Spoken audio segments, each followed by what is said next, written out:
Anyone who's taken the SAT or ACT can tell you it is stressful under the best of circumstances. And with good reason. The higher you score, the more attractive your college applications are. But add a global pandemic that's forcing test cancellations, and students have even more to worry about. My mom and my brother are very high risk, so I was thinking about it the whole test. Maria Martinez is a senior in high school. She's also the student advisor for the Miami-Dade Public School Board. I didn't perform as well as I thought I would because I was under those conditions. Nobody was wearing masks. We weren't following social distancing. I'm hoping that I can take it again, but to find another testing center is nearly impossible. The SAT the last couple of times has been canceling about 50%. Most of these are administered at schools on weekends. Many of these schools continue to be closed. Jeff Salingo is the author of Who Gets In and Why? A Year Inside College Admissions. Before the pandemic, there were more than 1,000 colleges and universities in the United States who were so-called test optional. When the pandemic hit and it was starting to become clear that students were going to have difficulty taking the SAT or the ACT, more than 500 colleges over the summer went test optional. Florida is the only state still requiring test scores for admission to its public universities. The University of Florida alone has more than 35,000 undergrads. I've talked to families who have traveled hours and even stayed overnight in hotels in order to go to another state or another town to take the test. As of September, 60% of high school seniors in Florida did not have a test score. Us low-income students, we can't afford to travel these far distances. Some students were able to take a test. We drove 2 hours, stayed in a hotel overnight. But the conditions were far from ideal.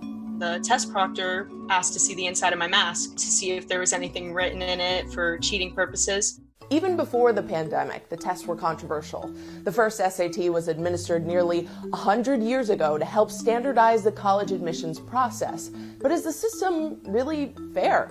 The pro camp really thought that admissions tests leveled the playing field for students who came from different high schools. The biggest argument against the ACT and SAT is that it is highly correlated with family income. In other words, wealthier students do better and poorer students don't, because you could pay to take the test more often and you could pay to get test prep.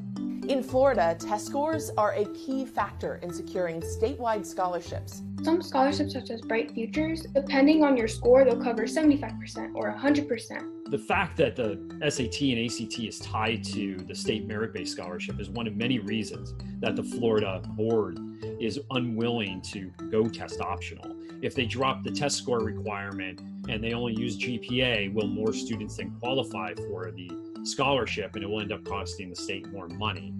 In response to our request for comment, the Florida Board of Governors said the test requirement for Bright Futures can only be changed by the Florida legislature. They also emphasized one concern with going test optional. Students won't understand that they still need the SAT or ACT to be eligible for the scholarship, which could put their financial support in jeopardy. But Maria is worried about her future. She's supposed to take the SAT this weekend, and testing sites are already starting to close. A lot of students are prepared to already schedule another testing site. Florida's reluctance to go test optional could come back to bite them. Applications to Florida State University are down 32% this year. The University of Central Florida down 21%. Now, this could be for other reasons like financial hardship from the pandemic. But now, students are looking at all options. Plenty of friends tell me that they're going to take a gap year this year. They haven't been able to take the SAT and they're really relying on these scholarships. If they haven't changed it by now, I'm very skeptical that they will change it. Hey, NBC News viewers, thanks for checking out our YouTube channel. Subscribe by clicking on that button down here and click on any of the videos over here to watch the latest interviews, show highlights, and digital exclusives. Thanks for watching.